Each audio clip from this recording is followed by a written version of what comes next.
We're here now. Hi, Oh, hi everybody. Hola, hello. Nika. Welcome. I'm so excited. This is so cool. I'm using this new platform because if you guys have not known already, Google Hangouts is like no longer on YouTube. So this is what we're using now. So welcome. I have my awesome three guests with me. I'm going to wait until more people come on. Hello, hi. Hello, Be Empowered TV. Like I said, I'm going to wait until more people come on. So we're going to just start with some quick introductions, and then we are going to start with what you guys came here for. So for London, Leanne, and Topaz, just keep in mind that there are some comments to the right hand side. People may be asking questions, so feel free to answer them. If there are questions you don't want to answer, well, just don't answer it. I mean, things can get crazy on my live streams. I don't know why, but they can. So I'll go with Topaz since my audience knows you a little bit more. Please introduce yourself again, and where have you lived? Where have you traveled to? And just tell us a little bit about yourself. Okay, well, hi again, Chanelle. I'm Topaz, and hello to the viewers, and Lux and Leanne. So I'm the founder of Ennoble, which is a cultural travel concierge company based out of New York. I previously had the opportunity to live in Rome and study there during college. And I also lived in Positano in the Amalfi Coast. Um, and that was a lot of fun. I also lived in Ethiopia and Peru. So I've had quite a bit of experiences in different continents. And I'm all about supporting travel for people of color and enabling them to find out more about spaces that they can be more comfortable in internationally. So that's my premise. Awesome. Thank you, Topaz. So, what about you, Leanne? Please tell us more about yourself. Where have you lived? Who you are? What do you do? Please let us know. So, hello everyone. My name is Leanne, but you can call me Patty. You know, I lived in France on the border of France and Switzerland, and I lived in South Korea, and I lived in China. I recently moved from China back to the States. So, those are the main countries that I've been to and I lived in, and I really enjoyed all of them. It's been like ups and downs, but it's been great overall. I'm currently teaching online, and I'm also working as a social media manager for a small startup. Awesome. Thank you so much. And London, last but not least, where do you live currently? Where have you lived? And what do you do? Currently, I'm living in Sicily for the Americans, Sicilia for the Italians. I work in aviation down here for the Navy. I used to live in Japan. Last year, I just transferred here not too long ago. Uh, just traveling is my thing. I always promote traveling for people of color. I do this and I take my photos and videos for my people at home or people who don't get to engage in the travel. And I do this just to show them, just in case they want to get out there and immerse themselves in any culture that they can.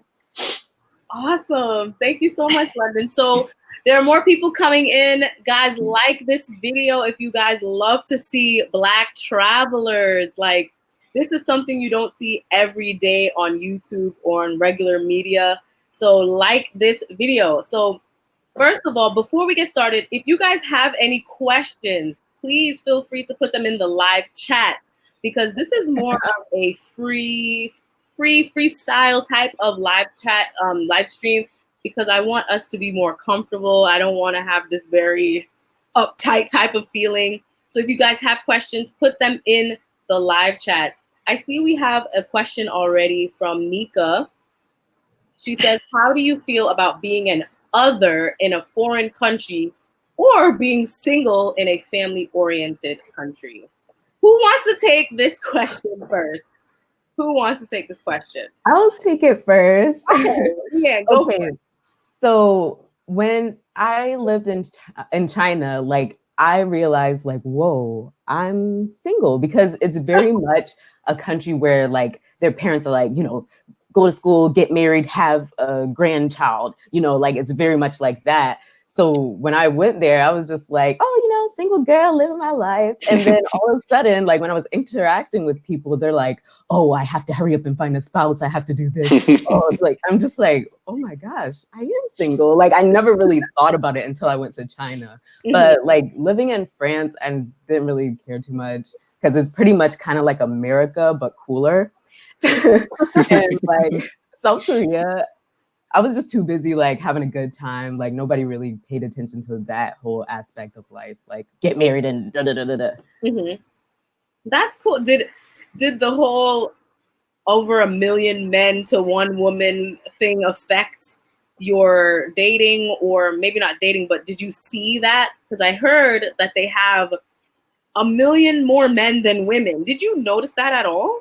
I did not notice that really. Like from where I lived. I can't speak for all of China because it's huge. It's a But I didn't really notice that too much. I did see a lot of Chinese people be really picky though. Like I had to, so like I will have a Chinese friend, like one of my Chinese friends, she's working on getting her PhD. She's like, she doesn't want any guy that's beneath her education wise and all of that. So she's like super picky. Or like there'll be a Chinese guy that's like, oh, I want a girl that looks like this, this, this. Like they're super picky. That's what I noticed. And a lot of Chinese people that I've interacted with, they want to be single. Like they don't really care about that whole get married or be in a relationship life. It's slowly becoming like everybody just like, I just want to live my life, make my money, and die. That's crazy because the media makes it seem completely different. The media is like, Chinese men are struggling to find love. There's no and I'm like, I think maybe on the countryside. On the countryside, I think it's that way because I have heard stories about Chinese guys going to the Philippines or like other Asian countries and getting wives.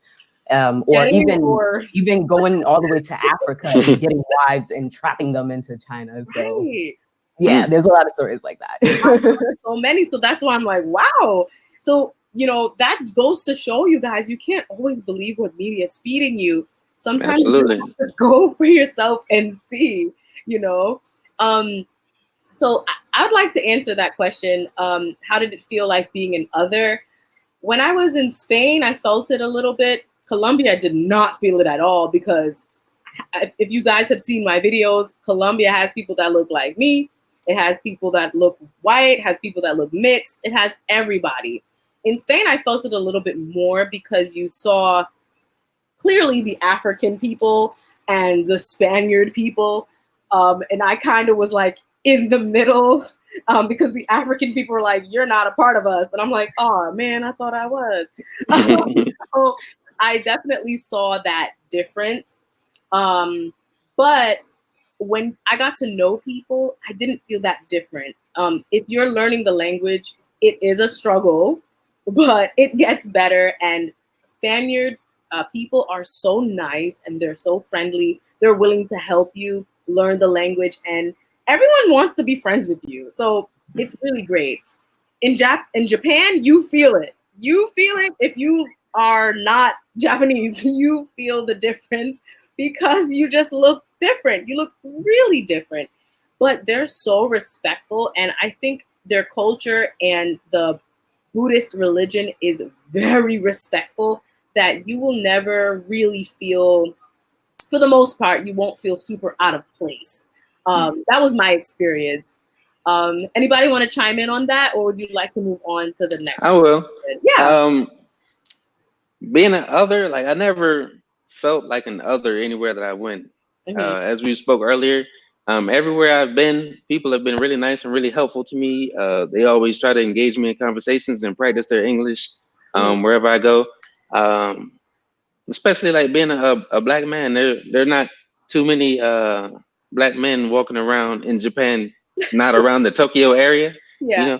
So just from that aspect, they will walk up to me and talk to me. So like I never really felt the other vibe. as far as the being single, I wasn't really too single when I was in Japan. I was in a relationship, but um, there are a lot of single people living out there, and a lot of people living the single life. And I've been approached by Japanese women, Italian women, basically women in any culture or any country that I've been in. And I feel like they look to us as the world likes black people, well, likes black culture. Mm-hmm. Um, well, like women in these countries, I feel like a lot of them sometimes fetishize us, Mm. but I mean, I haven't really gotten too many weird vibes from that, but I feel like as a whole, we are fetishized a bit. So Mm. I was just going to say that. And Topaz, do you have anything on that? Yeah, I definitely do. Mm. But so I have a lot of stuff. Topaz and I have Uh, spoken a lot about this stuff. you know, so living in Rome, I got hit on by a lot of Italian guys, and I used to party a lot. So Mhm. every like literally they would find my roommates and get my roommate's phone number because I would like be like, no, you can't get my phone number, and call Mhm. my roommate's phone asking for Topaz, yeah, which is how they say my name in Italian. And I'm Mhm. like, oh my god, my roommates are like, listen, this guy keeps calling my phone. Mhm. So those are my experiences, and I realized towards the end that um, it's a lot of black women were prostitutes in Italy, especially Rome, and so many other times I thought that guys were just like, ciao bella, like very excited about Right. me, but that was actually because they thought I was a prostitute. Yeah. Mhm. And I found that out in a very disturbing way. The leaders of my program, my study abroad program, told my roommates, 7 white Caucasian females, to tell me that I should be careful because Italian men might think I'm a prostitute. So they didn't tell me that. They told my roommates who were young and never had a relationship with a black person before in their life to tell me that. Mm-hmm. Um, so that was pretty disturbing information because I thought they were lying when they were saying it and they weren't.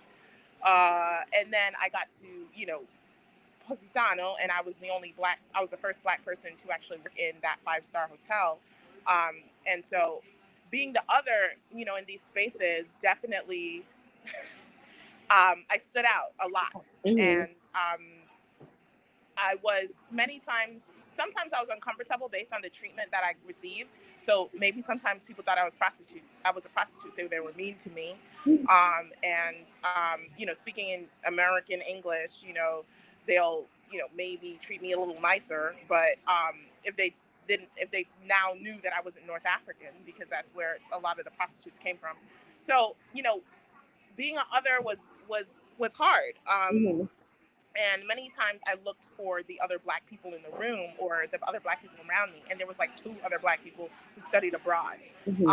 So it's either they ignored you because they wanted to be the only black person in the room so that the white people wouldn't be threatened by you and them having a conversation, or um, they would actually talk to you. So it was hard.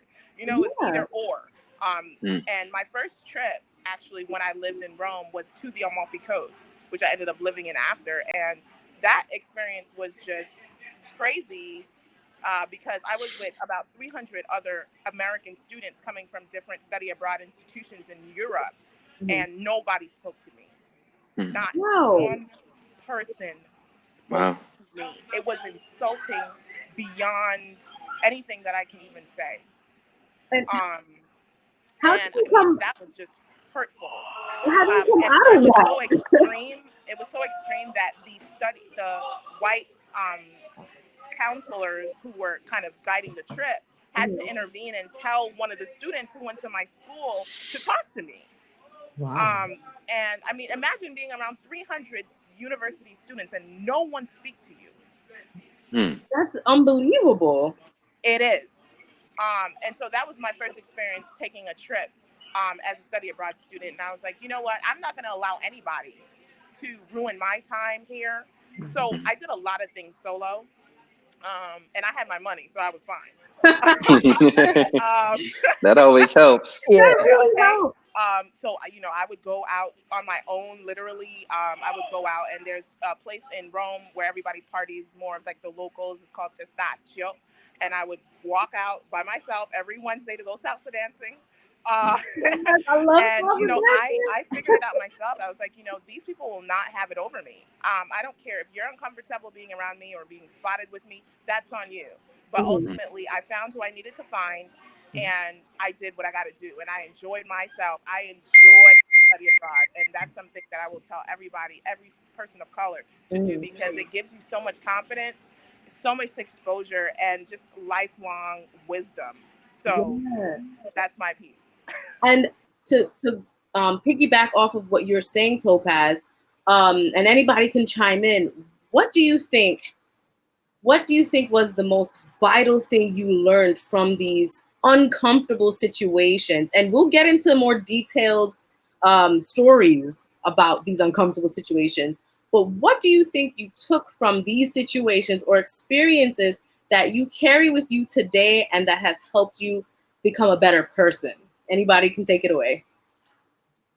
I'll I go. guess, Oh, oh, you go ahead, Leanne.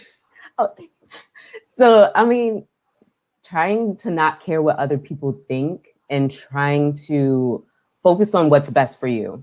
Like, that's something that I really learned, because from my experience in China, since that was the most recent experience, there were a lot of awesome things that I love about China. But for my personal experience and the company that I was working for, I just had to sit there and deal with people that, didn't want to deal with me because I'm a foreigner, or they preferred white teachers, and not even white teachers from like Canada or America or the UK. They wanted white teachers from anywhere. It could be Russia, and they'll be happy with that. But I mean, I did my job, and the kids that I taught in China, they loved me. So I knew that I did my part while I was there.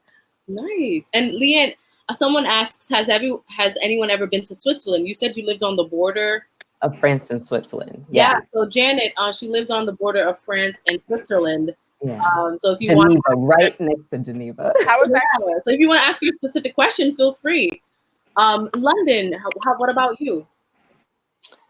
Um, well, it's just a lot of different things, but I want to touch on something that Topaz said. Mm-hmm.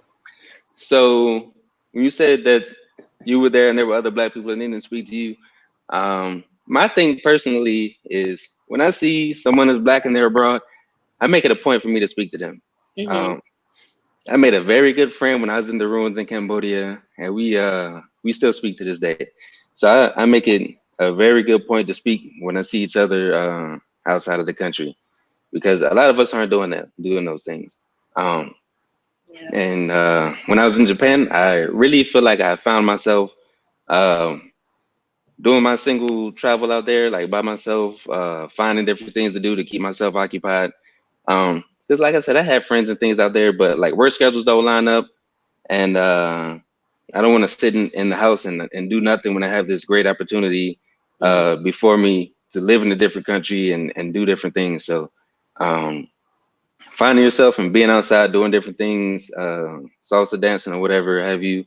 I was out eating sushi, snowboarding in Hiroshima, checking out the anime and things. You can't be in Japan and not eat sushi and check out anime at least. So I was out there doing those things. I mean, really great time. Everybody should definitely do something that they've never done in a different country. Yes. And you can escape the judgment Mm-hmm. from it because you're not home, Mm-hmm. I was salsa dancing in Colombia. I would have never done that in New York.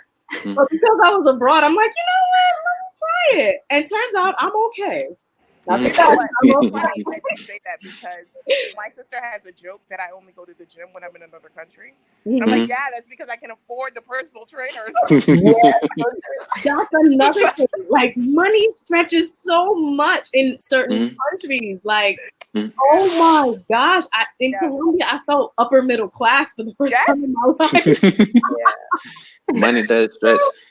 Do you guys work out when y'all are out of town? Like, I was just salsa dancing. That was my workout. Yeah, I was dancing. I try to make it to the gym because I know I'm eating a bunch of, I wouldn't say bad food, but food that I'm not necessarily eating normally. So I try to make it a point to get in the gym as well. That's great. You're better than me. I was just like, salsa dance every weekend. That counts as exercise. I don't know. But I would love to get into specific experiences. That's what a lot of people have picked this video for, because we don't have a lot of Black travelers, period. And the ones that are online, sometimes they don't share the nitty gritty, The real, the real deal. you know, it's there's a lot of glazing over subjects, and I think that this is very important that we kind of dive deep into it, because the reality is it's really nice to travel, but it's costly. Okay. Secondly, Absolutely. you know, it's uncomfortable. There might be some situations that get very nasty, and you have to be able to figure things out like right on the spot. You know, and so I think it's good that we're doing this because people need to know what they're getting into. It looks very pretty on Instagram. But when you step foot, you know, you're stepping into a whole lot of mess. And if you don't understand certain historical things and all that stuff, you can get yourself in some jams. Yeah. Like, wait, how, wait, what, you know?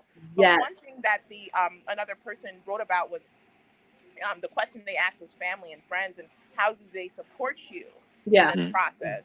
Because a lot of the times we're surrounded by people who do not have the exposure, unfortunately. And you know, for so many of my trips, I haven't spoken about a lot that happened. Yeah, you were very quiet on a lot.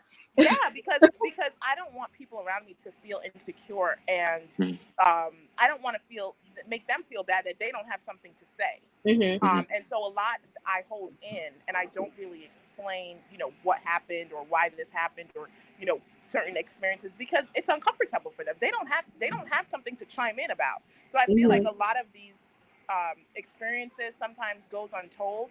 And I think platforms are like this can definitely help to kind of bring out those stories and help people navigate in ways that can actually help them moving forward. But in terms of answering that question, friends and family, you know, I think, you know, maybe making them see videos, you know, talking more about the experiences, making it more relatable to them. I don't know, like, you know, if somebody has a certain desire to eat a certain cuisine, or, you know, you could kind of switch it on them. Like, this makes clothes too from Cabo Verde. You know what I mean? So I don't know, making it more relatable for your family members so that they'll be like, okay, we can be a part of the conversation to a certain extent. But it's very hard, because if people are close to certain things, it takes a world for them to open up and understand. So I mean, that's the most I can say. Yeah. What I've noticed when I announced to my small group of friends that I'm moving to Colombia, everyone kept bringing up Narcos. And I never watched that show, but I knew the word narco. I know what it means. And I'm just like, why is everyone so afraid for me? And I'm not even afraid. I'm more afraid that I'm not going to understand anybody. Everyone else is afraid I'm going to be kidnapped and into the drug game. And I'm like, bro, like, I don't think that's going to happen. And that goes to show you that education about other countries is so lacking in this country, in the United States. And it was so sad to see my friends' reaction to me saying, I'm moving to Colombia. And they're just like, you're going to be in the drug world. Like, what? No, not happening. So I had to, for my close friends and family, I almost had to include them in my research process.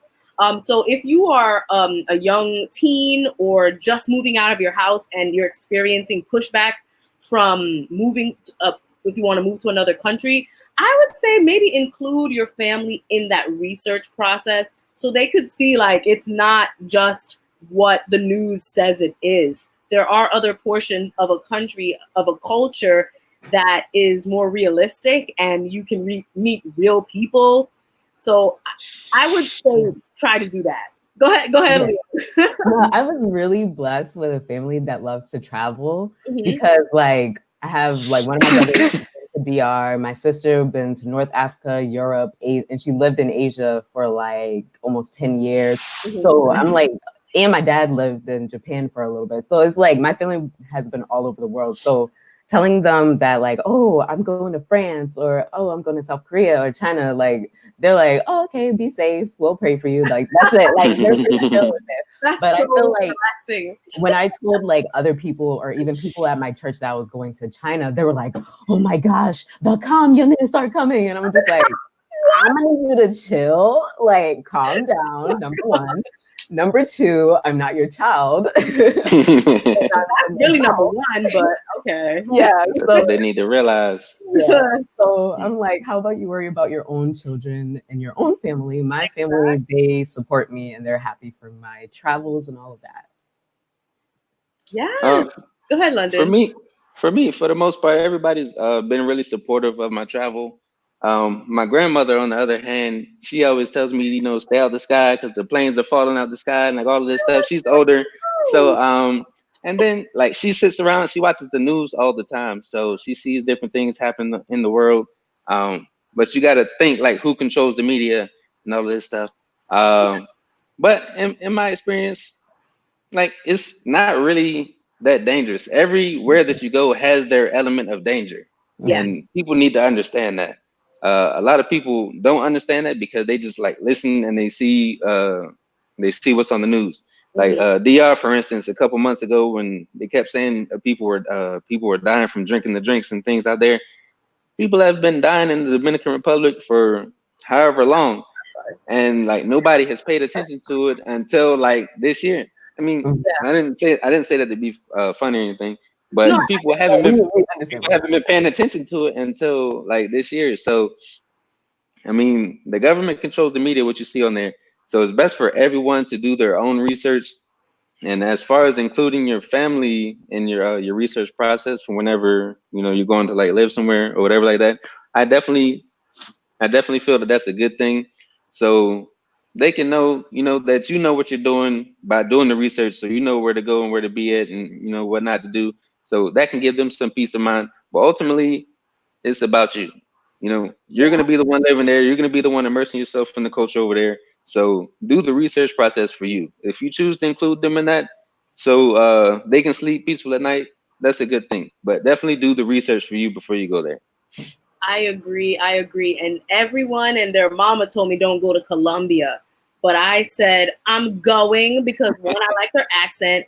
Two, I like their salsa. And three, I like their food. And honestly, those are the top three things I need to move to a country. So to get this conversation started, I'll start out with my negative experience, and then I'll also talk about positive experiences. But I want everyone to talk about, and it doesn't have to be because you're Black. Like it could just be something that you experienced. A negative experience for me. Oh my gosh. So I remember. Okay, let me start with the little one. Okay, yeah, let's dip my toe because Topaz has some that I'm like I want to cry. So I'll start with the little one. I remember when I first moved to Spain, and most of you guys who have been watching my channel, you guys know like my Spanish was like this much in Spain. So I moved to Spain and I'm like, all right, what do I do now? And I started trying to find hair products, trying to find makeup. I bought most of my own hair products because I just have a unique type of hair. So I said, let me just bring my own thing. But makeup, I'm like, I'm going to find it. There are African people in Spain. I'm going to be fine. Wrong. It took me 3 weeks trotting up and down Madrid, trying to find something in my color. Then some of the, not makeup artists, but some of the sales people, like the vendors or cashiers, they're like, oh, well, why don't you just use the white one? And I'm like, do you think that will work for me? No, I can't just use the white one. Then they're wanting me to buy two, use the darker one with the light one. And I'm like, first of all, who has money for that? Because in certain parts of Madrid, they didn't have like cheap brands where like, for me, I can use Maybelline and it still look good and it's affordable. I know London, you're like, what? But there, it's only like super high-end stuff that they really have, because a lot of people like the American brand, so they want to use the high end. So for me, it took so long to find my color, and technically I had to go to the Dominican side of town to find my color. So I really didn't find my shade in Madrid. I had to go outside of Madrid.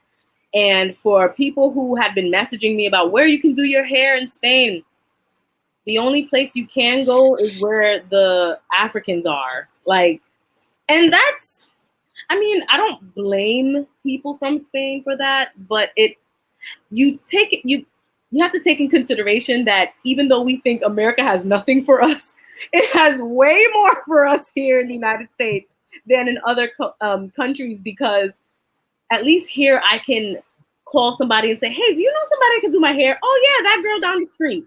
Or let's see if I can get some makeup, my complexion. I can go down the street. In Spain, there is no down the street. There is no home girl that could do your hair. It's a whole process. So that's my light one that I'm going to share. When everyone shares their bad experience, I'll share my one that made me sad, at least. So Okay, I have a light one. okay, a light one. I can take that. So, like, when I lived in China, like I lived right down the street from Walmart. I was like, yes, Wally World in China. I was so happy. I didn't even know and like, yeah, they love Walmart. So I would go there, get some stuff. And one day I put twist in my hair. Mm-hmm. So like the lady was like all touching me and like, oh wow. And I'm just like, oh my gosh, I just want to pick up a few things and go. So like them touching me without asking, I don't like that. And also they just kind of like, it was a little invasive at some points, because like sometimes I would want to travel to other cities, go to Shanghai and all of that. And like while I'm going to the train, people will want to take pictures of me or take pictures with me. And I understand like they don't get the chance to interact with Black people much. All they know is, oh, basketball, hip hop, and that's it. So like they would just be like, oh, take a picture. Oh, take a picture with me, take a picture. And I'm like, no, I'm like in the middle of doing something. I'm literally shopping here. Yeah, like I look a hot mess, so I don't want to take a picture. So y'all find that offensive when they try to take pictures with you? Not necessarily offensive. Like I don't get an attitude with them, but it's just annoying because like sometimes it would be like after a long day of work and I just want to walk home and go and rest. And you like in the middle of you walking home, like someone's like, oh, foreigner, Black person, storm. Like I don't want to do that. But like some people love it. Like, but I'm shy. I don't really like that attention too much. So it was kind of strange for me. Oh man. How about you, Topaz? Oh my gosh.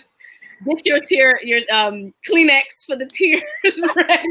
No, I'm actually sharing one about the hair because that resonates. I got my hair cut in Rome. I decided to go to a Italian hairdresser. Worst idea. No shade, but no, sis.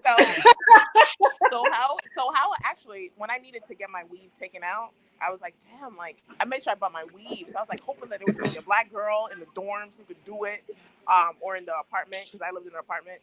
Yeah, couldn't find that. So after Googling for years and trying to find someone, I literally followed a girl on the bus. Like I saw the Black girl get on the bus. You saw Black girl, and I said, when she gets off, for your weave. I'm getting off when she gets off, and I'm following her. And that is crazy. I know. It sounds insane. People are like, what? Why didn't you just ask her? I would have done the same thing. I'm not even gonna lie. I didn't know like if she was gonna like turn me down like on the bus. Like I didn't want to be embarrassed. So I was like, all right, when she gets off the bus, like I'm gonna walk off the bus and be like, she can't go that far. Like I live pretty close. Hey, where you get the weed from? It's my weed. Where you get your weed from, girl? I need to hear. So I was just like, hey, hola, and hola, that's Spanish. And I was, speaking to her in Italian. I was just like, the hair, and she was just like, I speak English. And I was like, okay. Damn, so harsh. I speak English. So I was like, girl, I need to get my hair done like now. She was like, girl, come.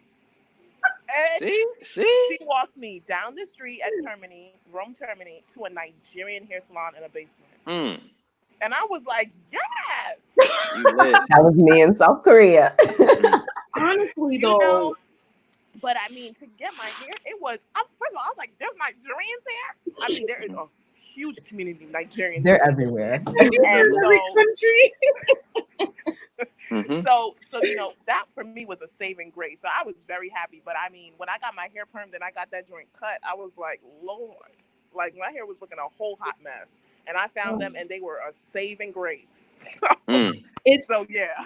And Black women know, like, that is a sad story, because to go through all of that for your hair, where in your home country, whether you live in New York or you live in, you know, a place that doesn't have a lot of people, you know someone that can do your hair. And to go to a country where you're like, okay, Google's not even telling me, what am I supposed to do when Google doesn't tell me? It's so sad. And that's why I created my company, because Because that have to go needs to be filled. You're going to these countries and you're going to these major cities and you do not know how to navigate. And it ain't on Google.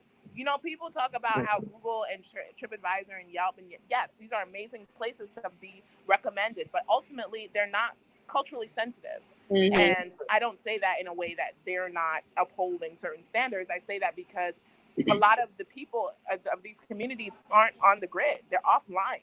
And so this is word of mouth. This is information that you get when you live in spaces and you have to either stalk somebody on the bus or, you know, have those conversations with somebody who's in a restaurant who's Black and you're like, excuse me, hi, how are you? Where do you live? You know, literally, that's what you do. And Morena says, not creepy at all, Topaz. I know, listen, I tell this story and I am shamed, but guess what? I ended up going to a party and seeing the girl and we became friends. So y'all can always find somebody to do y'all hair, but we can't always find a barber though, you know. That's what I was gonna ask you, London. So have you found any struggles on your end? You're a guy, so I'm sure it's a little bit different for you. All right. When I first got here, I was shagging for a little bit, and then I seen some Black guys that work somewhere close to where I work at, and so I was asking them where they was getting their haircut at. But a lot of places, you know, when you're on the road and like you're really like the only brother out there, whatever like that, like you really can't find a barbershop. So, you know, like we spoke about earlier, I just don't care sometimes how my hair looks when I'm out. So see, Black women can't do that, London. Yeah, I mean, y'all can throw some, some straight backs, get your set it offs going on, all your Cleos. Black women in the chat, you think we're just gonna be going out looking for whatever, however? Hey, see, Topaz got the right idea. She got the twist up going on. Style, London. That's a style. Yeah, I know. Hey, 2-strand twisted up in the hotel. You know, hey, get some of this going on. You know. No, they're not they're actually sister locks. They may look. Yes. These are sister. No, I'm saying if they don't want to lock them up, they can do the 2 strands at their hotel or whatever. So nice, easy. But your arms be hurting after 30 minutes of twisting. You can't really. I can understand that. I can understand that. But so I wanted to share my experience that kind of made me a little sad. And then you guys can share yours. So for me, most of my sad experiences happened in Spain. And guys who are watching, I've never talked about this because one, I was a little afraid because YouTube can be scary sometimes. But I really want to let you guys know the good, the bad, and the ugly. That's the title of this live stream. So one instance, it was a night where I was in Valencia. And for you guys who don't know, I was an au pair in Spain. And the family had a 3-week vacation in Valencia. And Valencia is known for its beauty, but it's also known for not being nice to certain people. But I didn't care. I said, I'm with my host family. I'm going to be good. But I was really bored and it was a Friday night. And I said, let me go out. I've never really been out to the club by myself, but let me just go out. So I'm walking out and there are these like 4 or 5 guys behind me. And they just kept saying, que linda, que linda. And if you guys don't know Spain, they don't use that term, que linda, which means how beautiful. They don't use that term. They were mocking me.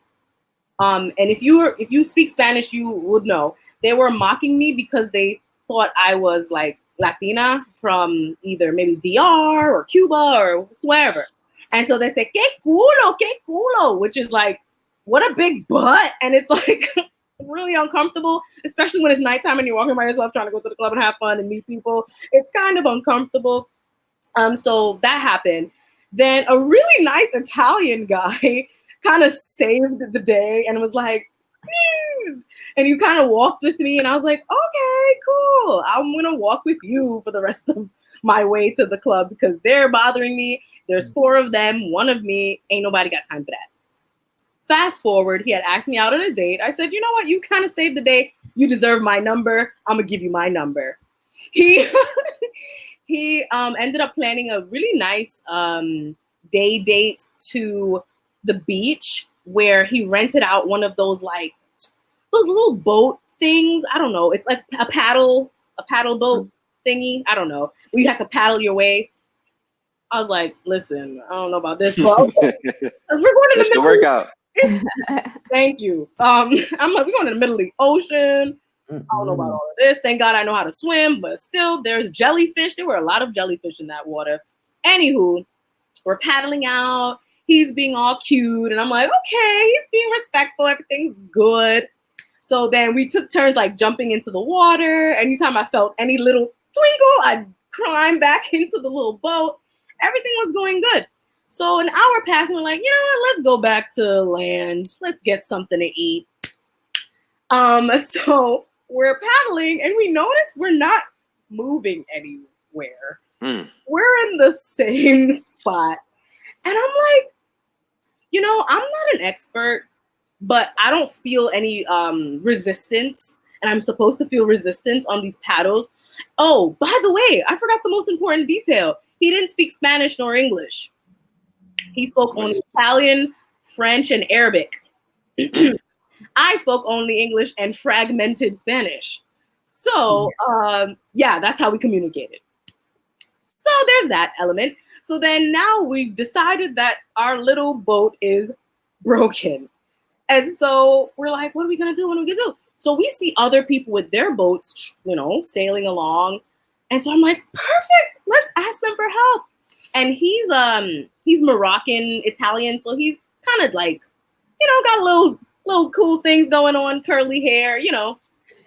And so I'm like, I'm going to ask for help. And I guess he understood what I meant. So I'm like, ayúdanos, which means help us. Auxilio, which means like super help us.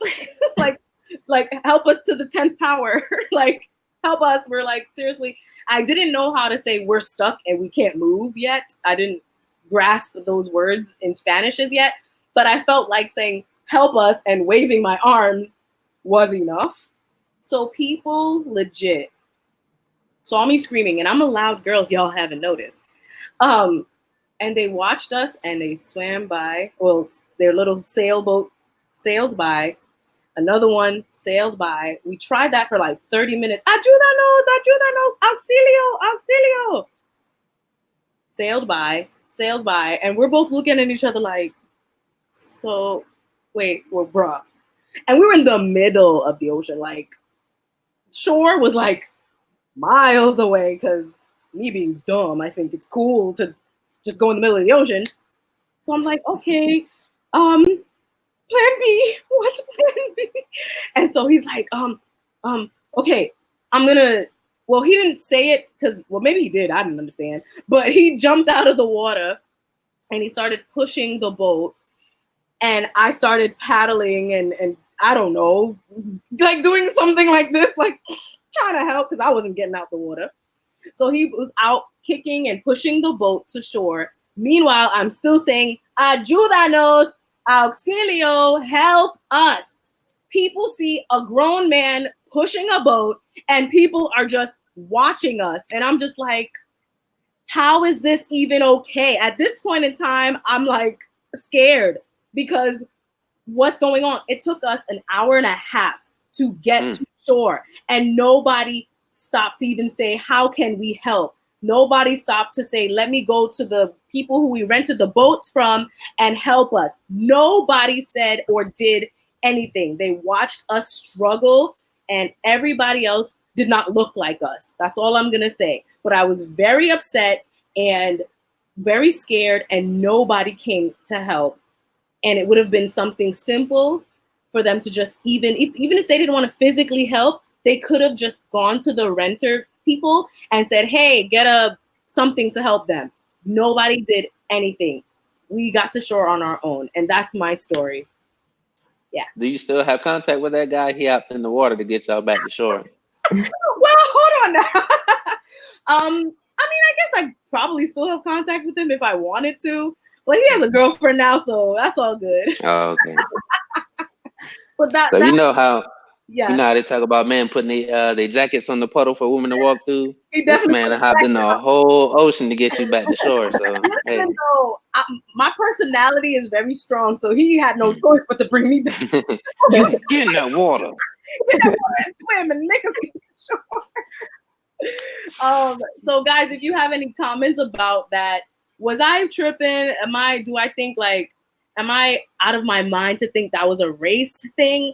Or do you think that was just a cultural thing? Like if somebody says help, it's their job to ignore. Am I tripping? Please put that in the comments, because I really think because both of us looked different, people didn't come to help us. And especially in that part of Valencia, the people who were of African descent or who were from Africa, they were all selling scarves, selling jewelry, or braiding hair.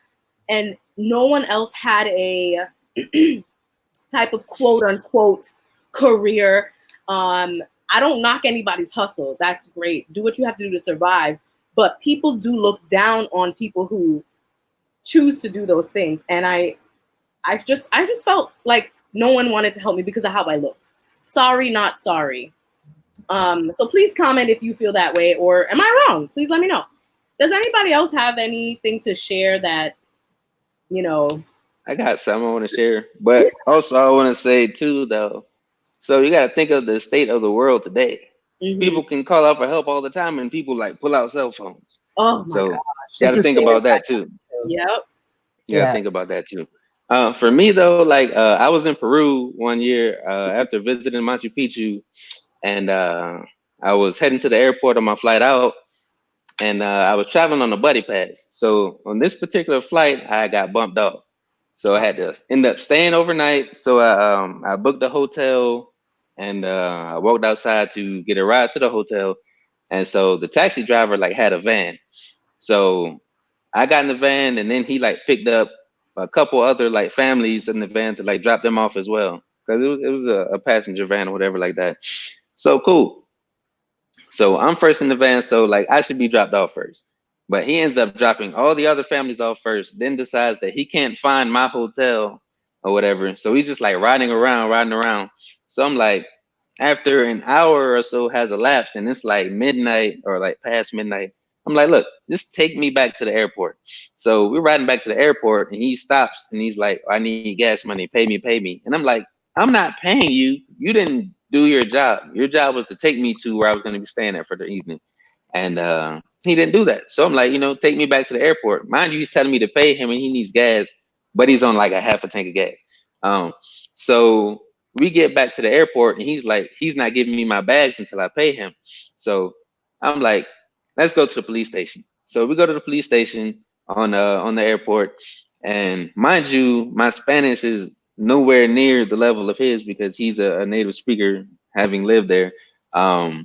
So I feel like this is not going to go in my favor because he's basically going to, tell the police what he wants them to know or whatever. So we get there, and he's explaining his side, and the police are all looking at me like, you need to pay him, blah, blah, blah. So I'm like, man, like, I'm not getting out of here with my stuff tonight. So I'm like, look, do you guys have a computer? Like, we go inside and we get on like Google Translate. And so like I type up the whole thing. It has to be like at least a page long. And so I'm basically like, I got in the van first, we ride around for an hour and a half. He dropped everybody off. You know what I'm saying? Like this and that. And basically the post you like, give him his bags and get out of here right now. And so I ended up getting my bags and then stayed in the airport, and I got the first flight out of there that morning. But man, if that wasn't a long night, like that was super crazy. That sounds awful. And I know the experience of not knowing a lot of Spanish and being in a crazy situation. So I'm sure you had a big old headache trying to speak Spanish and trying to be in a safe place and get some sleep. Oh my gosh, I am so sorry you had to go through that. It's all good. You live and you learn. You live and you learn. How Right? about you, Leanne? So my negative experience was mainly with the company that I was working for in China. So like me and the foreigners that work for that company, they shipped us to different areas and different schools. So like every once in a while we'll like hang out and, you know, just give each other an update like, oh, this is what's happening here. So after working there for like a year, I hang out with like a few girls, and one of them, she's Italian, she's white. So she told me that, you know, they paid her some more and she got a bigger apartment. And I'm like, I want that too. So I was like, so I spoke with the company. I'm like, you know, I've been doing a good job. You know, the kids love me. You know, I'm doing, you know, doing my job, doing great. So I'm like asking for the same thing. And they're like, oh, no, maybe next year. And I was just like, huh, what? So I'm like lost and I'm just confused because I'm like, why is this girl who's not a native English speaker getting paid more than me? And like, they're just like worshiping her, like, oh, we love her, blah, blah, blah. And I'm just like, okay. So I'm like, I try my best not to think of like, oh, it's because I'm Black. Like I try my best not to be all sensitive and stuff because there are some people that are overly sensitive about it. But I was like, okay, so I see her getting paid more. And like when I started to speak to more people that work there, they were like, oh yeah, you know, I got more. Or if it's someone that's Black or like just some other background, they're like, oh no, I didn't get like a bigger apartment or this or that. And I'm just like, this is a hot mess. So I was like fed up with dealing with the company, going back and forth with all this drama. And I was like, okay, I want my work visa to be transferred over to another school because I applied for another school. They loved me. They were going to pay me way more than what I was currently getting paid at that time. And they were like, oh no, we can't transfer the visa over because we want you to finish this contract. But I was like, the new company, they said that they're okay and they'll contact you to get the visa information and all of that. And they were like, oh no. So they held on to my work permit and like work permit card that are usually the foreigner carries that with them, but they held on to my work permit card and all of that. So I wasn't able to transfer over into another school that paid more, that was in a bigger, nicer city with foreigners. So that's how I ended up back in America over the summer. So so that is my experience. But disclaimer, people, that's not every Black person's experience. Like I have Black friends that's over there that work for good companies. It was just that company was not good for a Black person. And before you go, Topaz, I just wanted to say, working as an English teacher abroad, I don't know. I don't know if they need to give sensitivity training to the directors or principals or school boards, but their picture of an English teacher is not me. And when I would tell people I'm an English teacher here in Colombia, they're like, you? And I'm like, yeah, like what's the big deal? I lived in a very, like I said, when I was in Colombia, I was very upper middle class. I lived a very nice life over there. So I lived in a very nice neighborhood where, you know, families lived and it was just a really great area. So when I would use my key to open my door, people would look at me strange. Like, what is she doing here? And I'm like, why are you guys looking at me? I've been here for like 4 months now. You should know that I live here. And there are people who came up to me and, hey, do you live here? Yes. Why is it a big deal? Oh, what do you do? I'm an English teacher. You're an English teacher? Yes, I'm an English teacher. Why is it such a big deal? People abroad and in the United States have a conception, a misconception of what something is or what something looks like. And over in those parts of Colombia, English teacher did not look like me. And abroad, being an English teacher is one of the highest things you can be. which is it's good for me, but it's sad because it's like I just was born speaking this language, but it's good for me because I get to make a living. However, it's sad that something they regard as awesome and high level, a high career, cannot be pictured with what I look like. So that's also what I wanted to add, because I'm sure you had that experience too, Leanne, that being an English teacher and looking like how you look may not go hand in hand in certain places.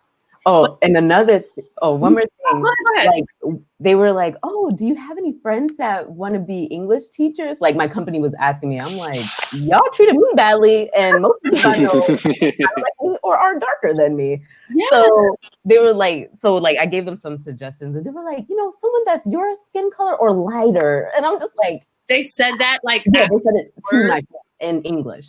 So like they hood out there.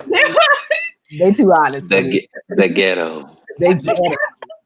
I just that's interesting. I think us Americans, we're used to having filters, whereas, especially for me in the Latin culture, I've noticed filters don't exist. Yeah, even on the job postings, they'll be like white teachers only. There are some job postings where they want Black teachers, but it's mainly for music teaching jobs. Oh, because we're great with music, but everything else, we're just, but they'll recruit Black basketball players. Come on over to China. We need you to play basketball. That's awful. So what about you, Topaz? I have a lot, but I'm gonna talk about Ethiopia because I had been to South Africa before, so this was my second African country, and I was excited because I was in my graduate program and I was doing research in Ethiopia, and I got to the airport and I had bought a visa from the consulate in New York that was focused. That was for the year, I think, or like 2 years. Like you could either get like the 3 months or the 2 years. So what was written on it was April 15 to April 15. So they made a mistake on the end date of my visa. And I realized that when I got to the airport at JFK. So when I was boarding Emirates to Dubai, the guy was like, you don't have a visa. And I was like, no, what are you talking about? I bought a visa. He said, no, you don't have a visa to enter. So you're lucky that this country gives you a visa on arrival. I was like, what? So I see that it's April 15 to April 15. So they made a mistake. And I didn't check my visa prior to going. So FYI, as soon as you get your visa, you have to check the dates. Have to. So I get to Ethiopia and they're like, oh, well, that's not our fault. I get to the airport and they're like, well, that's the consulate's fault in New York, not ours. And I was like, no, it's not mine. So they were like, well, you should have checked it before you left. I was like, you're right. But I didn't because I was expecting a 2-year visa. So I end up going through this whole rigmarole of literally going from the consular affairs office in Addis, because I was living in the city, to back to the airport, literally all around the town. Mind you, this is costly because I have to pay taxi fees and just continue hearing, no, we can't help you. So I end up going to the United States Embassy. And luckily there was a Black woman who was the diplomat there, and she was just like, okay, I'm sending you over to the to somebody's office. I forgot who. And ultimately they gave it importance because it's coming from the US Embassy. And what happened was during that time there was also the UN financing for development. So there was diplomats, there was heads of state coming in. So they didn't care about little old me. They're like, who is this? So I literally went up and down to all these different government offices in Addis. Do you know where? No, before I get there, did you know that they said that they were going to deport me? What? They said I was an alien in their country. Oh, what? Wow. Yeah, what I tell you, we were trying to figure out. I was trying to figure out if I should go to Djibouti and come back after a day or two. The flights were. I'm like, this is crazy. should I go to Kenya? The flights are like $500 to Kenya. I'm like, listen. And of course, You hop on a my camel school did not somewhere. help me with none of this. I had to figure this out myself. My school was looking at me like, well, that's your problem. It was crazy. It was crazy. So ultimately what happened after the U.S. sent me here and there, though after the U.S. sent me to the consular general's office, I think, he sent me to this other guy who I'd gone to before, who actually looked at my thing. Do you know where I ended up getting my visa fixed? Where? At the airport. The same. When I tell you, what I tell you, I was like, are you kidding? Wait, Are so you they kidding couldn't at me? least say, hey, you can get it fixed here? Nothing? I went Wow. back to the same airport that told me that that was my fault and they cannot help me. And they And didn't. they They helped you. corrected. And this was something I wanted to ask you, Topaz, or maybe at least comment on. When you were with your program in Italy, or even in this situation, why can't they, especially with the Italy situation, why can't they say, hey, you're the black girl in the class, this could possibly happen? That would have been a simple thing to, so you can Because they're know. not prepared. A lot of white females who was at the time, or white males or whatever, I do not think that people are focused on racial and cultural sensitivity training.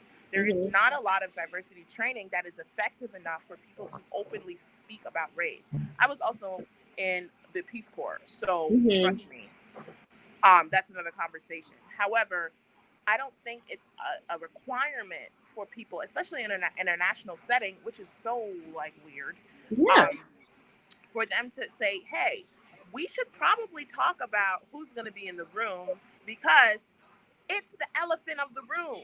All Mhm. right, we're not ignoring the fact that you're black and you're going to be sitting in our space. And I think they try, a lot of people try and function without talking about it, but it becomes such a problem. It's such Yeah. it's so bad. It's like, I guys, think you just try to put it out say there. we don't see color, but you should see color because I'm a different color, you're a different everyone's a different color. It's part of life. We shouldn't not see color. We should treat everyone with respect and love, but we should notice the differences amongst ourselves.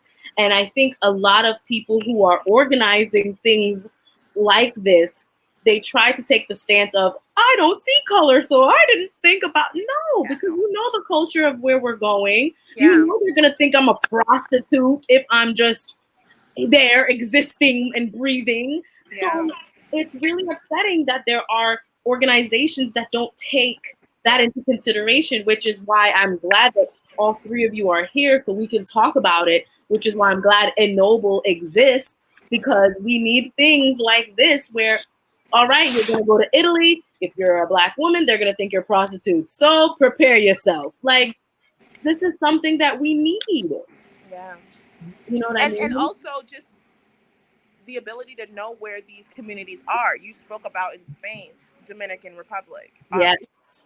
Having access to these communities, because a lot of the times, yes, we want to experience this life and the luxury part of travel, but ultimately sometimes people will not come to your table for 30 minutes because they don't think that you deserve to be sitting at this table. And why would you want to give them your money if they're treating you so badly? Facts. Yeah. It's For crazy. sure. I think a lot of the times we don't really think about the input of our money. Yeah. Your money has such value. And if Hmm. you were to go to a community of color where somebody looks like you, if you were able to know where they are, you know what you could have done with that $100 dinner Yeah. for someone's family or community. Like, Mhm. come on! Like, thinking of the impact more when it comes to travel is something that I always do. I'm always trying to find where the black people are. Yep. That is my goal. Like, it Mhm. is finding them and saying, "Hey, where do you live? How can I be a part of your circle? How can I contribute to this space?" Because I know how, coming from America, I know how difficult it could be for people of color. So where are you? How can I be a Mhm. part? How can I contribute? Like, that is always my goal.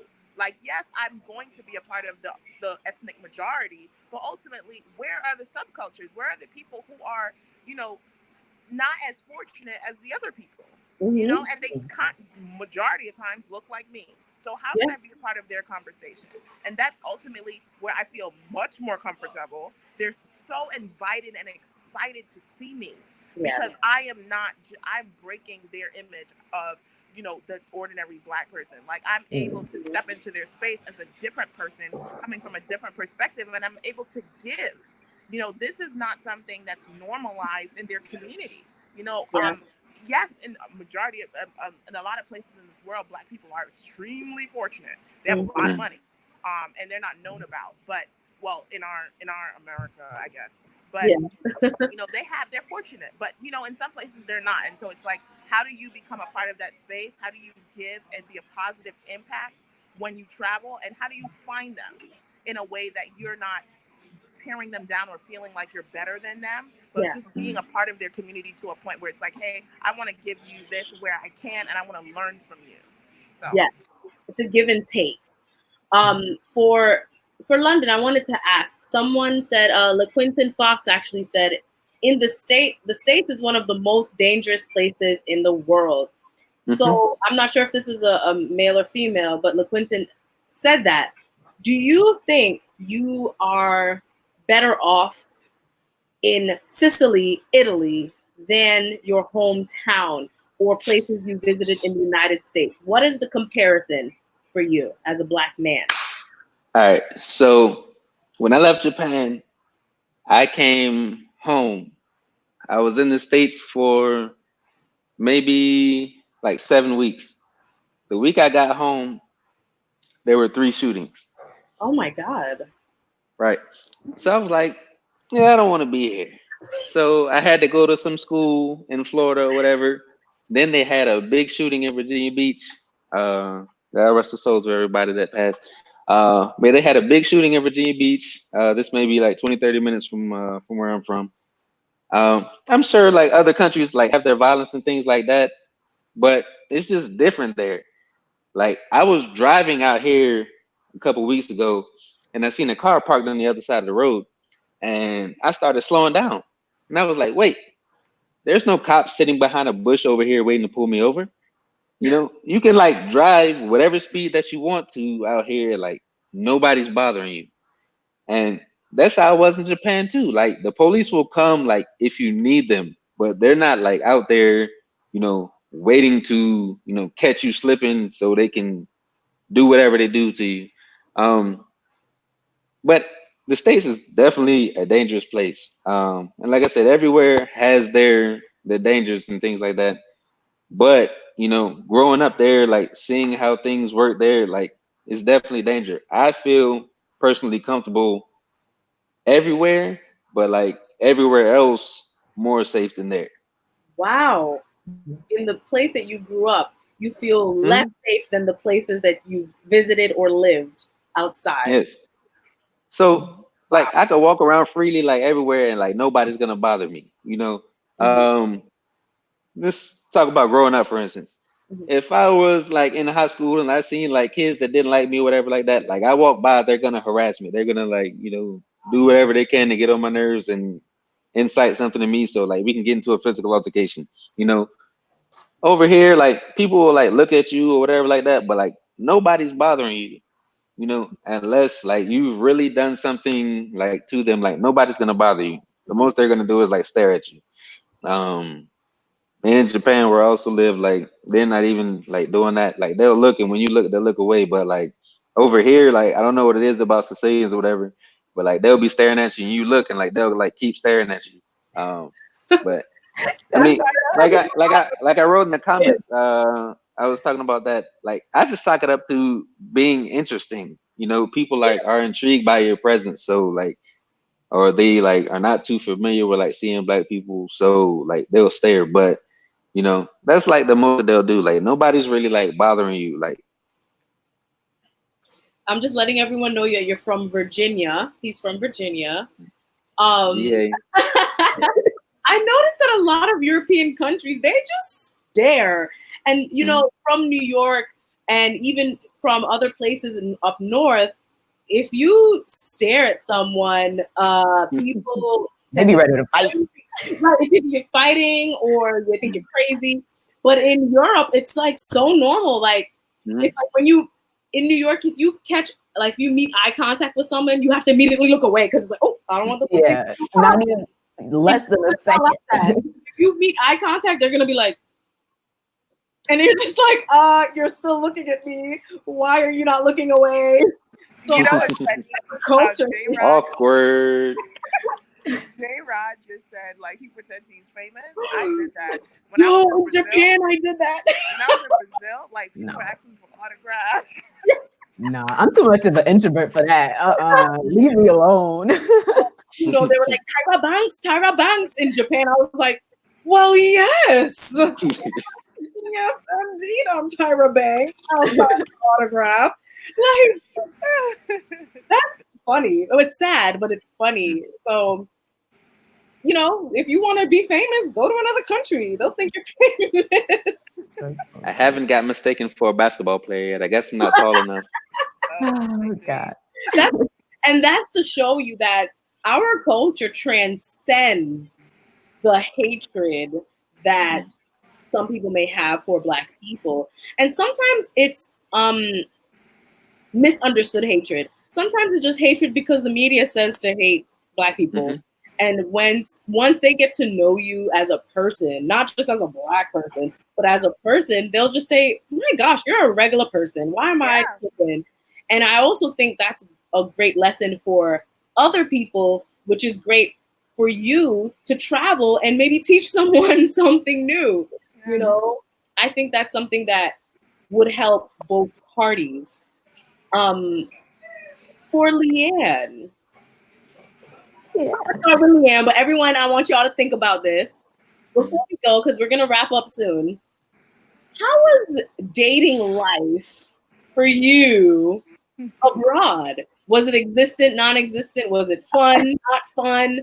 As a Black woman, whether in South Korea or China, or even in Germany or Switzerland, what was it?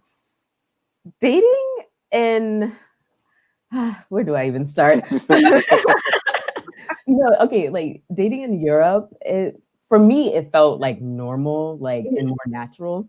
But when it came to, I didn't date when I was in South Korea. I was just too busy like living my best life. In China, like some of my Chinese friends were like, "Oh, use this app, use that app," and it was just a lot of strange encounters. Like they would be like, "Oh, do you play basketball or do you know any rappers? Oh, hey, I'm a rapper. Listen to my mixtape." And I'm just like, what? I'm not an agent. I'm just trying to find a band. Damn. Yeah. SoundCloud. Like, I ended up like chatting with a producer, and he actually showed me some of his songs, and he actually produced songs for like some famous rappers in China. And I was just like, oh, cool. And I video chatted with him. So yeah, I met a celebrity. Hey, but it was quite challenging. But I did end up dating a African person. So because Africans are everywhere. Yeah, so that's pretty much my story. That's good. Quickly for me, in Spain, I almost felt like a stereotype because it was like, oh yeah, hot, sexy Black girl. That means she's gonna do things. And I'm like, bro, if you only knew me, like I'm a prude. I'm such a prude. Like, I honestly went on dates to see Madrid. I'm like, oh, nice about your business. So where are we now? Can I geotag this on my Instagram? Like, I would take pictures. Honestly, a lot of my pictures in Spain, I was on a date, but y'all would know because it was just a picture of me. Oh, you had food 1, 2, 3, 4, and 5, huh? Okay. A free place to go to see the town. Like, honestly, guys, if you are single and you're traveling, use Tinder to your advantage. Yeah. That's pretty much my experience. I mainly dated to get food, and I tried so many bomb foods. Wow. Guys, horrible. I'm not using, guys. I'm not using. Disclaimer. Brothers, if you go out on a date and you're going to food place, make her pay. You know what I'm saying? Don't be the food in the context. Don't be food man in the context. Yo, I swear one of them was an emoji of pasta. Like, all right, that's the pasta guy. Yo, you gonna take me to pasta.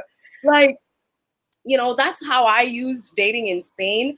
But I was younger then. I was not thinking about anything long term. In Colombia, I was more more mature. I was thinking like, okay, maybe I can.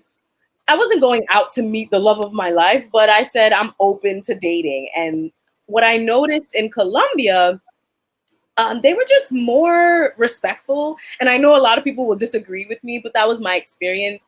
In Spain, it was more like I was the ooh, the hot, sexy black girl. Woo, look at you, Morena.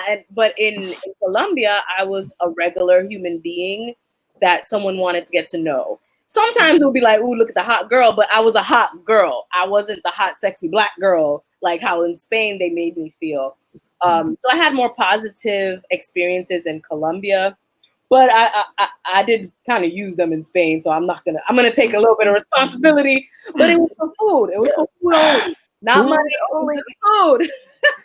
And to practice the language. See, Oh, now you got me wondering if I've ever been a food man. Probably. Have I? Have one. I? Actually, I only agreed on a date if they didn't speak English. Guys, if you need more Spanish tips, that's another good one. Just go on a date with people who don't speak English. So that was more my dating thing. In Colombia, it was more positive. I think only because my mindset was more, maybe I should look for something more serious. Whereas in Spain, it was just like, I need to practice and I want food. So. How about you, Topaz? Did you try to date when you were abroad? Oh yes. I mean, I went out to the club. I Yeah. don't know if you want to call it dating, Uh but huh. I had a lot of encounters with individuals. Individuals. And I was I was you know, in like a different country every month, every week, and Mhm. so I used to literally go to class.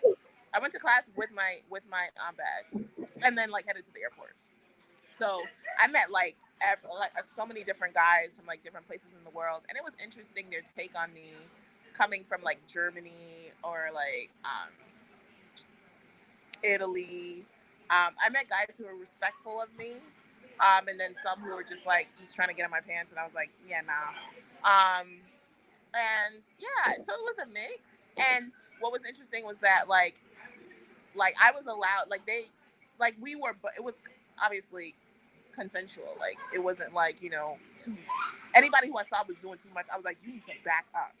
Um, but you know, my experience was cool. I mean, it was interesting that they respected me as a black woman. And I found that a lot of the guys who were outside of Italy actually respected me. So yeah, and then like would talk to me, like we had conversations. That's So so awesome. yeah, so it wasn't just like, oh my god, your body. The ones who called my roommate's phone, like they were the ones who I was like, yeah, nah. But the other ones, like, you know, they had my number. You know, Mhm. like I went on one date with a Moroccan, and it Moroccans was are so interesting. cool. Huh? I said Moroccans are so cool. Their culture is so, they Yeah, have I mean, like a lot of when I went to culture. Morocco, it was interesting because that, like, people were rude but nice. I don't know how to explain it. It's like Hmm. they would try to lead me astray, and then somebody else would come and be like, no, that's a lie. But yeah, Wow. but the date with Mm. the Moroccan was pretty cool, and he was so taken. Like I walked up and he was like, oh my god, like he was like stunned. He was like, oh my god, you're beautiful, and I was like, oh shit, yeah. Yo, if you want to get a girl's number, when they walk by and you react like that, they'll give you Okay, their. Oh my I was God, like, I you're could so live here. beautiful. I can live here Maybe you should because try that. Like, if I get you this should You try said I that. should reaction try from you that. on a date, Oh yes, my God, you're so yes. beautiful. Maybe Mm. that'll work out. Oh, oh, he just thirsty. Yeah. Why he so thirsty? He didn't even know Depends how to on talk what to me. country you're Literally, in. he It could And depends not on talk to what me. country you're in. But in Yeah. my last live stream, we talked about thirsty versus romantic. Because in Colombia, that's what I got. Oh my God, you're so beautiful. Que bella esa negra. Look at that beautiful black woman. And I'm like, yes, I'll listen to more. But in New York or in some parts of the United States, we'll say, oh, those guys are thirsty. Like they just fiending. So what's the line? What is the line? And for you, London, as a Black American man, what Mhm. are your dating experiences and how would you go about either attracting women or maybe going up to women that you find attractive? Um, always just be yourself. People Mhm. are gonna gradually, go towards people who are like naturally themselves. people put on a show when they're out and try to like get people to like them and all of that stuff, and in the end, it doesn't work out. Um, but I always find like if you're just naturally yourself, like people will, remain there for a long time.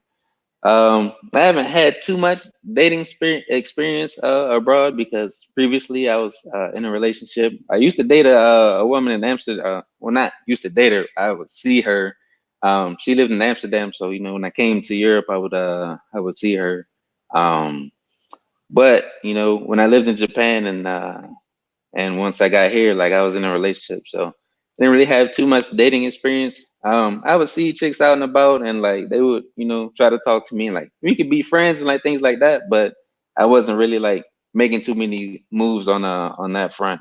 Um, but the opportunity was there. I would say, mostly in part from me just being me. It seems like you're a gentleman, so you probably wouldn't be like, rah! I mean, I try to, be a gentleman, be chivalrous, and all of that stuff. Because women deserve it. You know what I'm saying? Oh, Yes, The move greatest out creature, there. Okay, I see the you. greatest creature on the planet. So women deserve that. But yeah, just be a gentleman, be chivalrous, and be yourself, and yeah. that'll attract what you need. And for all the women that are saying you have to go abroad to find a good man, yeah, you could, but there are good men in America too. It's just honestly, for me, when I traveled, I became the person that could attract a good man, whether he's from Colombia, whether he's from Italy, whether he's from the United States. I became the woman. So I feel like whether you're a man or a woman, once you travel, you will learn who you are. You will learn who you're not too. you Mhm. know, you will definitely learn who you're not first. So as you see London here, he's a good man. So it's not anything to say, Me? yes, you are. So it's not anything to say, well, I got to go to Colombia to find a good man. No, you just need to learn to love yourself and learn who you are, and a good man will find you. So those are some women have, proposed that question to me, and I'm like, you can find a good man anywhere. It's just who you are. Um, a really great question, if anybody wants to answer, has are there any places that you guys are afraid to travel to? Is there any place you will not travel to? Maybe the state that it's in now, or under no circumstance you will go to. What do you guys feel about that? There's no. Personally, Sorry. I'm not afraid to travel anywhere, Mhm. and that's because of the way I live my life. You know, I don't bother anyone, so I don't expect anyone to like bother me. Mhm. And that's why I feel comfortable, going other places. But that should not deter you from going somewhere. I mean, if you've done the research and you deemed it not safe for you, then don't go. Right. It's not going to be in the state that it's in forever. Um, but for me, like I'm not afraid to do anything. Like, Yeah. What about you, Leanne? So like there's no country that I'm afraid to go to but there are countries that I'm not super interested in. It's more so that, but it's not countries that I'm like, oh no, this happened there, or I heard this story. Right. That doesn't really like guide me in my decision making. It's more so like, oh, do I like their food? Do I like their culture, their music, whatever. Food. Food is kind of number one. food, yeah, gotta be. Food is, I mean, you're gonna have to eat when you're there, right? I mean, Well, yeah, all y'all food 1 through 5s in the phone, but yeah, food should be number one. I got my pasta guy, I got my pizza guy. Tell me more. Tell me more. I'm just being honest, London. I mean, I that's was gonna ask Topaz how many food guys she had in the phone, but honestly, Topaz and I, we went to college together. I already know, girl. We would go out clubbing and then we would get our food on with some sucker, I mean, guy. brothers, if you watching this, stay away. Don't But be don't be don't be the food guy. that was 18-year-old us. It's so different when you get to a more mature age. So don't judge a woman if she's 18. Come on, guys. Come on. When you think about going back to the question about the countries to travel to, I would think more like wars. So Yo. originally, like, I was supposed to go to Egypt for my study abroad. Like, I was bent, and I went. Um, I told my mom I was like 10th grade. I'm going to Egypt, and she was like, "Okay." She was trying to talk me out of it, and I was like, and right during that time, the Arab Spring happened. I was like, "Damn it!" So I couldn't go. Yeah. I'm not gonna put myself in that situation where it's like, you know, such violence. And I think that's kind of where I wouldn't go at that time. Like, that was a really interesting experience, and then I had to obviously change where I studied abroad to Rome, which wasn't actually much. It was safer, but I had really bad experiences in Rome where I almost died. Yeah. And and two other people like died while I was in school. So That's like bodies was unbelievable. floating up. Yeah. So yeah, so Wow. when we talk about countries being safe, like no. So yeah, so it's interesting, like, that dynamic about what you travel to or what's not safe. When I was in Brazil, um, literally in Rio de Janeiro, we were watching the news, and this guy came up and grabbed the news reporter's necklace, live stream. Live. Imagine What? somebody come up to me right now and grab my necklace while I'm talking to you. That was in Rio. And I was like, am I here right now? Because I want to go home. Mm. Scary. Because if you have that boldness to steal on live, Where people know who you are and can see your face. it's real. And so, it just depends. Like, everywhere is not safe. And so if you I think you just have to make sure that there's not like an experience that's happening that would definitely, affect you. Like, if you're like Syria, like like Yeah. if there's genocide, don't go to Rwanda Don't. right now. But ultimately, like, everywhere is a place that you can travel to. It's just about the timing. So Yeah. yeah. And also, I want to add, for women especially, please be especially careful when doing your research, because if you're watching YouTubers who are men, their experience will be different. It's just the reality. It's just the reality. I'm pro women and I'm pro men, but it's the reality that women will have a different experience in certain countries. The country that came to mind when I read that question was the Democratic Republic of Congo. That is a country that I am afraid of going to as of now, only because of what's happening. And it's sad to say that that's what one of our loved African nations is going through, but that's what's happening. So I would encourage you to listen to the travel advisories that they give Americans. Those are no joke. If they say, please, Americans don't go to these countries, just please don't go. Wait until it settles I down. don't know. I don't know about that because they told me not to go to Jamaica. I'm like, okay, my family's Jamaica? there. I'll go. I'm okay. So Jamaica I has don't a know. travel advisory? I didn't know that. That's crazy. I didn't know. They told me not to go to Russia. What? I'm Yeah. actually scared to go there. I'm So not scared of Really? Russia. I think I'm with Leanne. Like, it may not be on my list. Interest, yeah. Yeah, I'll go if someone's like, come with me to Russia. All right. If But one of your food guys is like, yeah, if one of Yeah. go to Russia. Now we're talking. my if he hits me up, I'm like, all right, I'll go for some free food. No, I'm just kidding. But I think Janet says Iran. She may not go to Iran. So there are some countries that personally I would be afraid of. I'm not gonna lie. However, when it comes to Jamaica, that's a little odd because if no, that Jamaica, the crime for that small no, I country. know crime is crazy, but if you honestly, if you look a certain way and you're with the right people, you'll be fine. Like if you're of Caucasian descent and you're going by yourself, you're more at risk, is Yeah. what I'm trying to say. Yeah. That I wouldn't advise. Go with someone who knows Jamaica if you don't look like the people there. That sounds bad, but it's the truth. It is the truth. Um, Someone says North Korea. I feel like that should go without saying. I'm okay.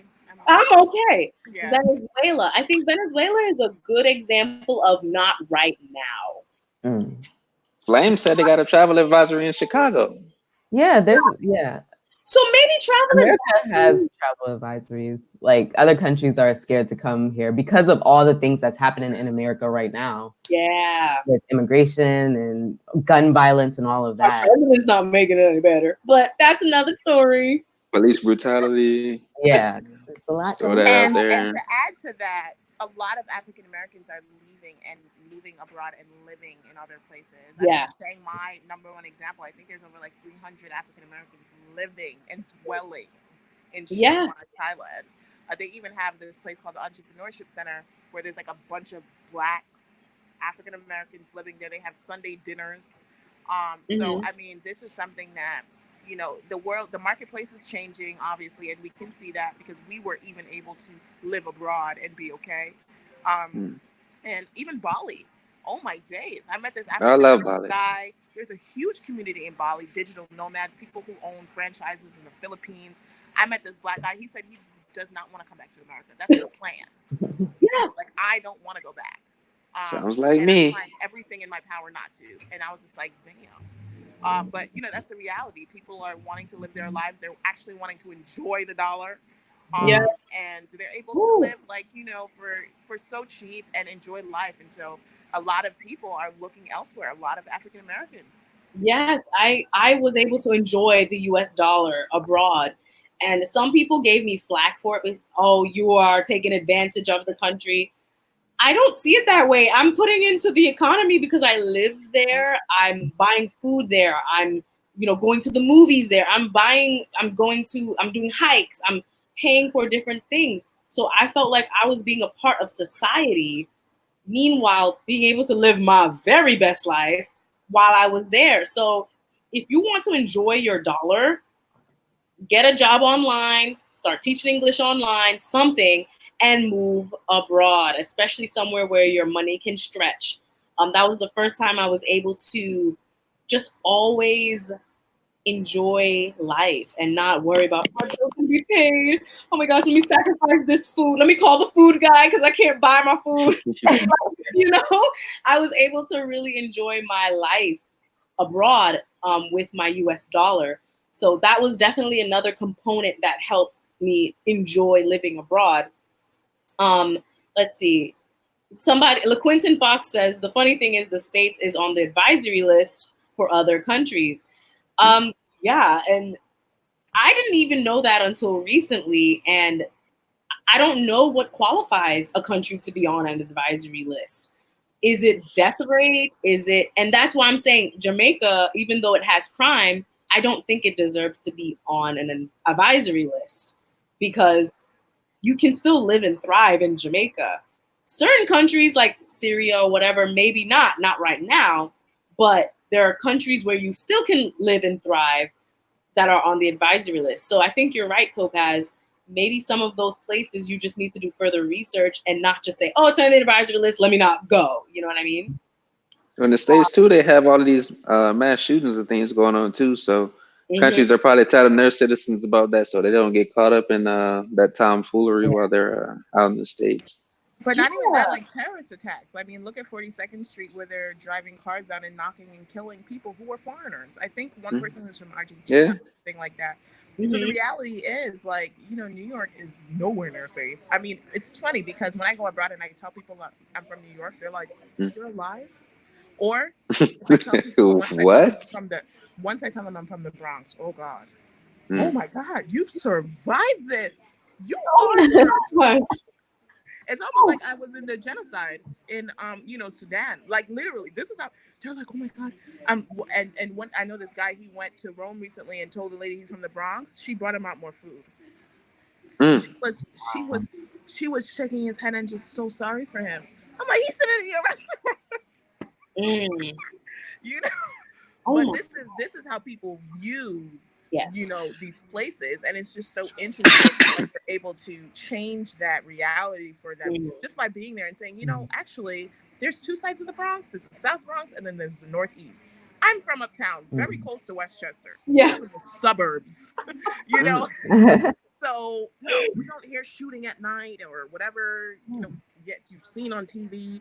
That is not our reality. We go to Yeah. private international schools that are primarily Caucasian, Mm-hmm. and that's not our life. So It's it's a myth here. Yeah. media has been a help in the past, but it also has been the forefront of misguiding a lot of people. And I feel like today media has been misguiding more than helping.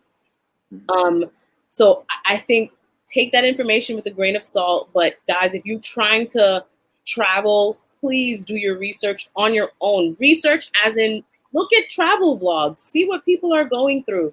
But I wanted to do this live stream because it's not only the glitz and glam. We have bad experiences and good experiences as well. Before we go, we have a few minutes left. I wanted each and every one of you guys to share a positive, amazing experience from whatever country you've been to or lived in that will stay with you forever and maybe even inspire someone to go there. So whoever wants to I start. want to start. Yeah. I think one of my favorite countries to live in was Switzerland and South Korea. Mhm. Like those were my two favorites. South Korea because you're able to find people to do your hair if you're a Black person, or for guys, you can find a barber, he'll hook you up or whatever. So You I said really where's that? like South Korea, Seoul, South Korea, Itaewon. So like I really liked that experience, and I loved being in South Korea because when you see another Black person, especially a Black American person, you'll be like, hey, what's up? And like your Korean friends like, oh, you know him? Like never seen him in my life. That's my cousin. But it's just like I really miss that feeling, like to be able to see your people and just like, hey. So that's one thing that I really love and miss about South Korea. And it was super safe where I lived.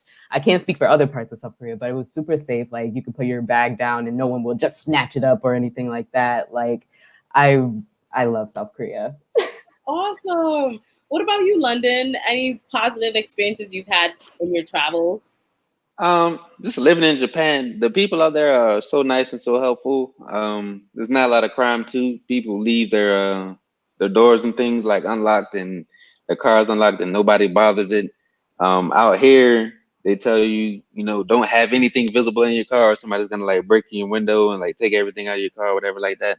So just having that freedom and that backing by the people over there to help you with anything though. Like one of my friends was like literally stranded at the train station because all of the signs were like in Japanese, so she didn't know where to go. And this guy like stayed with her trying to help her. He didn't speak a lick of English, but he stayed with her until somebody that spoke English came and was able to help her and risked himself like being late for work and all of that stuff. So um definitely some good experiences in Japan. That's awesome. And what about you, Topaz? Any positive experiences in your travels? I've had a bunch, but this is why I keep traveling. Yes. So I want to say two because they said something to me and it was just so impactful. When I was in Morocco, I was exiting a taxi. I was in Fes, and I actually traveled Morocco by myself. Mhm. So yeah, bag packed. And the guy said to me, "Good luck, Black Heart." And I was like, "Whoa." That was real. Wow. It was an Arabic guy. It was a Moroccan guy, Mhm. and I was like, okay, okay. And I was literally entering, and and he actually touched his heart. He said, "Good luck, Black Heart," and I thought that was just powerful. Another thing was I was in Ethiopia in Lalibela, and my sister actually was with me, and left early. But we were walking up, and people were creating the Ethiopian textiles with the loom underneath the Mhm. shade of the tree, and it was just like the most picturesque moment. And this guy said to me, "Black is diamond," Oh my God. and I was like, I would have fainted. Like, My uh, chest. I would have fainted and say, I'm moving here from that moment. and my sister was like, "Whoa, we're in Africa, and you just did that? You That's just what did I that?" said when they said welcome home. I was like, let me say because we just did Black is diamond, and that that. for me was just like, yes, yes, it is. Yes. So those are two really, really just, and I was in Africa both times. Look at that. Wow. but those just captured me, and I was like, wow. That is so beautiful. Wow, I think, yeah, I see why that's your moment. I have a similar moment to that. I went to one of the most dangerous towns in Medellin. Well, the old dangerous town in Medellin, and they had just the government had just declared peace between that town and the other dangerous town, and so now they're living great. So I did a tour there, and I did a little hike, and at the end there was a little performance from the tour guides. They had like hired a beautiful concert. They had hired people to perform a beautiful concert. So I'm listening to the beautiful music, and kids from the town came and they sat around and listening. And there was this little black girl and this little black boy, and I have a little snippet of them saying hi on one of my videos. But before that moment happened, I said something like, "Oh, do you like the song or something?" And they're like, "Yeah." And then the boy was like, "You talk funny," because my accent's not a perfect Colombian accent. And I'm like, "Oh, because I'm from New York. I'm from the United States." And he said, "No, you're not." And I said, "Yes, I'm from America." And he said, "You don't look like you're from America."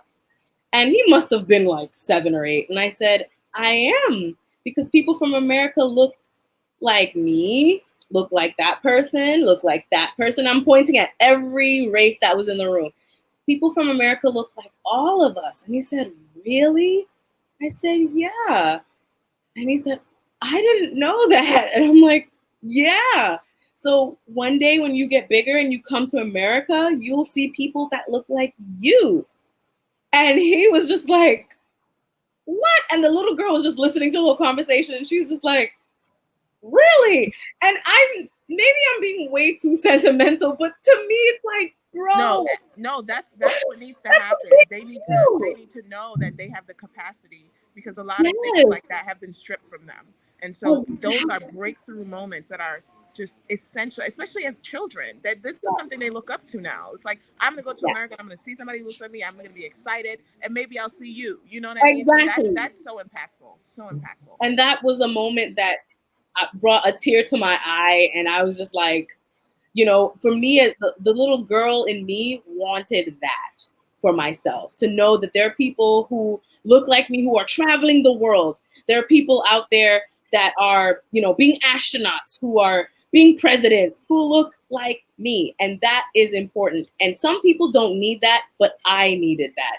And for those people who need it, I want to be that person here on YouTube. You guys are being those people in your spaces. Topaz with Ennoble, London, and Leanne, you both are being that. And I have all of their information in the description box. Check out Ennoble in the description box. London and Leanne's Instagram, they're in the description box. These are the types of people you guys should be watching, filling your head up with knowledge and praising one another, lifting each other up. These are the type of things that we need to be seeing on YouTube. Not just the ratchet stuff, but the things that help Right. us grow as people and individuals. And that's why I have these lovely people on today. So I know you guys have to go, and London, you're in Italy, so I know it's a different Yeah, I gotta be time. up for work in 4 hours. Oh my God. So I'm going to let you guys go. If you guys want to have some final thoughts, feel free to share them. If you guys have quick questions, please share them now because they got to go. But please, with your final thoughts, Leanne, if you would like to share your final thoughts before you go. Um, sorry, I've been sick this whole time, and I'm just like, oh, I need to go to bed. But just that traveling is very important, and that it really helps you grow as a person, and you can really educate other people as well as other people educate you. Because I feel like sometimes we do have stereotypes of how it's going to be when we go to another country without even like sitting there being like, oh, these people are this way, these people are that way, our subconscious. But it's definitely a great experience to learn and to grow. Yeah. Amen. And how about you, London? Some final thoughts? I just want to encourage everybody, when you see your brothers and sisters abroad, make sure you speak to them. Please. Definitely gonna find some good friends out there. Make sure you speak to them. Make sure you're immersing yourselves in whatever country that you're in. You're not sitting in your resort or your villa. and not getting out there and chatting it up with the locals, because essentially you're wasting your trip at that point. Um, just make sure you maximize your trip, getting the culture, speaking to your people, speaking to the locals, doing all of that stuff. Just get out there. The world is your oyster. Amen. And you, Topaz, some final thoughts? Yeah, you're worth it. You're worth the trip. And this is your life. And you need to take advantage of it, hone in, and know that you're worth every cent. Yes, it's worth for you to get on a plane and go to even Bermuda. Yes, it's worth it for you to experience life from a different perspective. There will be people who are nasty. There will be people who are nice. So don't limit yourself. You deserve it. That's really what I have to say. And also check out a Noble Yes. because I will be focusing Plug. on subcultures, people who look like you, safe spaces for people of color. A lot of the times we get into these spaces and it's not safe and it's annoying and it's uncomfortable. I got checked going through Rome airport and it wasn't fun because they thought I had a bomb in my Oh my Lord. bun. I was like, guys, seriously, I this is had an people pat down attachment. my They throat had me take too. off my bun, but ultimately, I just want to encourage people. Representation is key, and that's why we're here. If you have any comments, if you want to, catch up with any of us, as Chanelle said, the information is here. And I also want to thank Chanelle publicly for, allowing for us to have this space, to have this conversation. I think it's essential for Blacks to talk about this and to know that there's communities out there that are willing and ready to accept you into the fold. So yes. Thank you so much, Topaz. Amen, girl.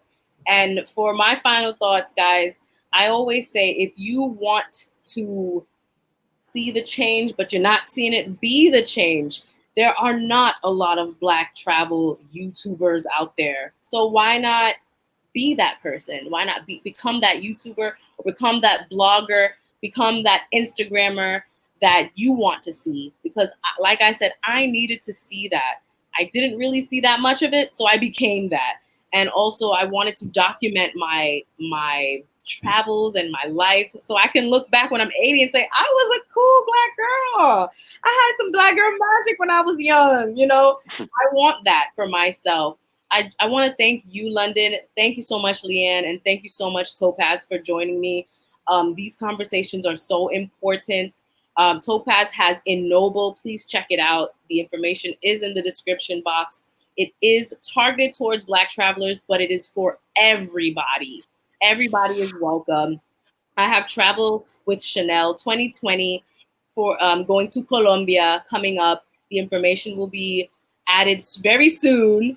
So I'm really excited about that.